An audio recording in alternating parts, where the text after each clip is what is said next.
Assalamualaikum warahmatullahi wabarakatuh. Baiklah, kami dari kelompok 2 akan mempresentasikan hasil dari diskusi kelompok kami, yaitu tentang manajemen kualitas total atau TQM. Sebelum itu, saya sebagai moderator akan mengenalkan masing-masing dari kelompok saya. Yang pertama dengan saya sendiri, yaitu Boy Fandi, dan rekan-rekan saya, Salsa Alifa Putri, Riyadi Fadila Amelia, Dwi Putri Ayunda, Rami Ayu Kusmanda, Tika Sari, Fredlin Sandra, Putri Devani Caniago, dan Aulia Latifah. Kami akan menjelaskan lebih rinci lagi tentang apa itu manajemen kualitas total atau TQM. Yang pertama yaitu pengertiannya.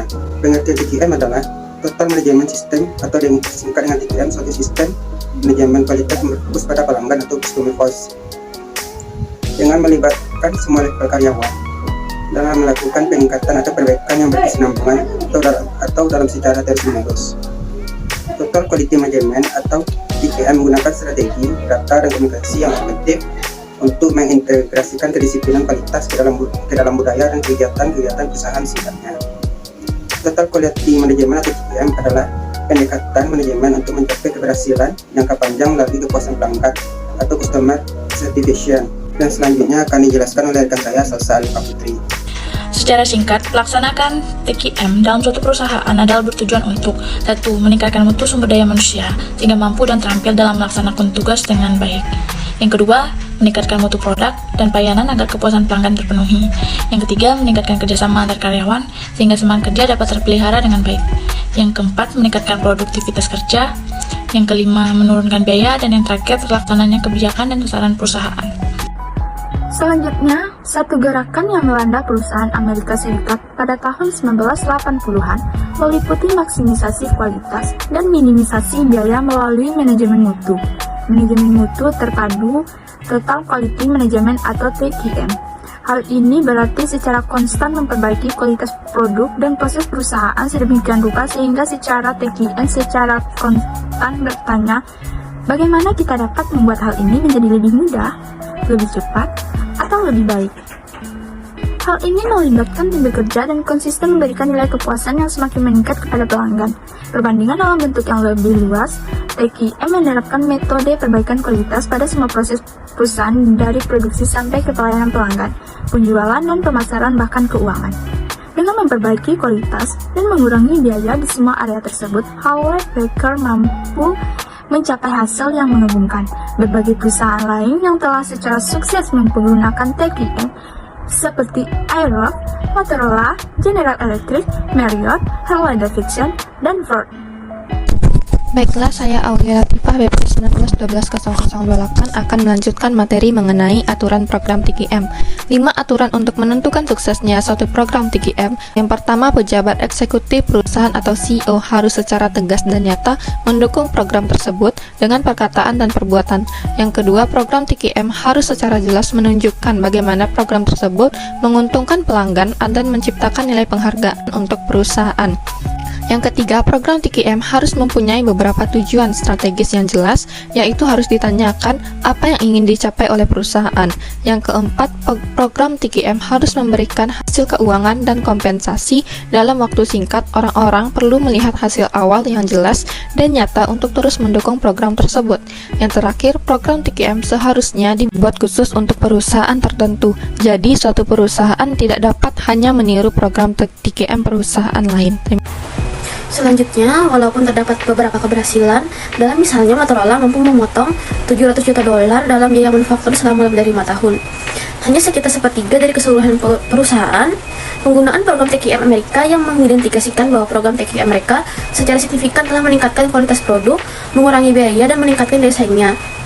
Alasan yang paling umum dari ketidakberhasilan program TQM adalah kegagalan manajemen tingkat atas untuk menunjukkan keikutsertaan personal yang kuat dan memiliki komitmen pada program tersebut.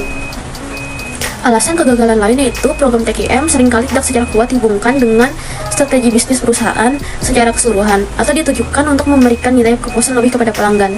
Baiklah, saya Dwi Fadila Amelia akan membacakan slide selanjutnya. Pada beberapa tahun terakhir, modal TQM diperluas meliputi inovasi, pengetahuan, dan manajemen rekanan untuk membuatnya lebih relevan dengan globalisasi dunia bisnis yang cepat sekarang ini. Dan sekarang, pengembangan baru yang disebut Six Sigma baru saja ditambahkan kepada perbendaharaan kata TQM. Sebenarnya, hal ini dikembangkan di Motorola lebih dari 10 tahun yang lalu. tetapi baru sekarang menarik perhatian dan diterima secara lebih luas. Six Sigma berhubungan dengan situasi di mana segala sesuatu dari desain produk sampai produksi sampai penagihan berjalan dengan sempurna dengan kurang dari 3,4 kerusakan per 1 juta produk atau prosedur. Baiklah, saya Fredlin Zandra, BP 19120025 akan membacakan slide selanjutnya. Berikut terdapat contoh dari TKM. TKM jadi kunci PT Komatsu Indonesia kejar target bisnis. PT Komatsu Indonesia terpilih menjadi salah satu finalis untuk mengikuti sesi penjualan Top GRC 2019 yang diselenggarakan oleh majalah Top Business Indonesia pada Jumat 12 Juli 2019 di Jakarta. Deputi General Manajemen Komatsu Indonesia, Rofiur Rutap, mengatakan implementasi TKM dilakukan untuk merealisasikan strategi dan tujuan bisnis dari perusahaan. Ia menyebutkan implementasi TKM di Komatsu Indonesia mencakup 7 poin utama.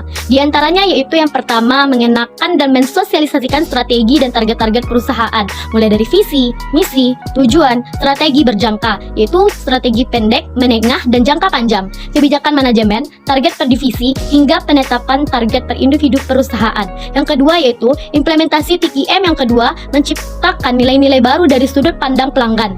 Yang ketiga, manajemen dan peningkatan kualitas dari produk yang dihasilkan Komatsu Indonesia.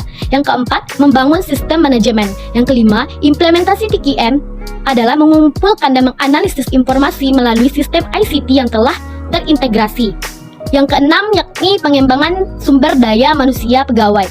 Dan yang terakhir, menurut Rofiur, Komatsu Indonesia meyakini bahwa manpower atau SDM yang memadai merupakan kunci utama bagi perkembangan perusahaan. Manajemen mutu terpadu di Johnson & Johnson Motorola dan General Electric program TKM-nya, Johnson & Johnson mengidentifikasi 3 sasaran yang bisa dikuantifikasi, meningkatkan kepuasan pelanggan, mengurangi waktu yang diperlukan untuk memperkenalkan produk, dan memotong biaya. Satu praksara mutu terpadu dengan mengajurkan pembagian tanggung jawab dan bukan menghindarinya, dengan cara mengurangi waktu yang dibutuhkan oleh Johnson & Johnson untuk menyiapkan display retail yang disesuaikan untuk jaringan toko obat dan swalayan, dari 120 hari menjadi 30 hari, dan hal ini mengakibatkan peningkatan penjualan dari 25 juta menjadi 90 juta dalam 1 tahun. Program TQM Motorola mempunyai tujuan dasar. Pertama adalah mencegah kerusakan, dan yang lain adalah pengurangan siklus waktu, yaitu waktu yang dibutuhkan untuk menyelesaikan pekerjaan. Sukses sebelumnya dapat mencapai tujuan pertama, menyebabkan perusahaan menetapkan target sekitar 3 kerusakan per 1 juta operasi pada tahun 2000, atau program TQM Six Sigma. Tujuan kedua menyebabkan pengurangan waktu yang dibutuhkan untuk tutup buku setiap bulan dari 11 hari 5 tahun yang lalu menjadi 2 hari sekarang, dan hal ini menyebabkan penghematan 50% biaya auditor eksternal. Itulah yang dapat kami presentasikan dari hasil kelompok kami, yaitu mengenai manajemen kualitas total. Kalau ada pertanyaan dan masukan bisa diberikan. Jika ada salah kata mohon dimaafkan. Wassalamualaikum warahmatullahi wabarakatuh.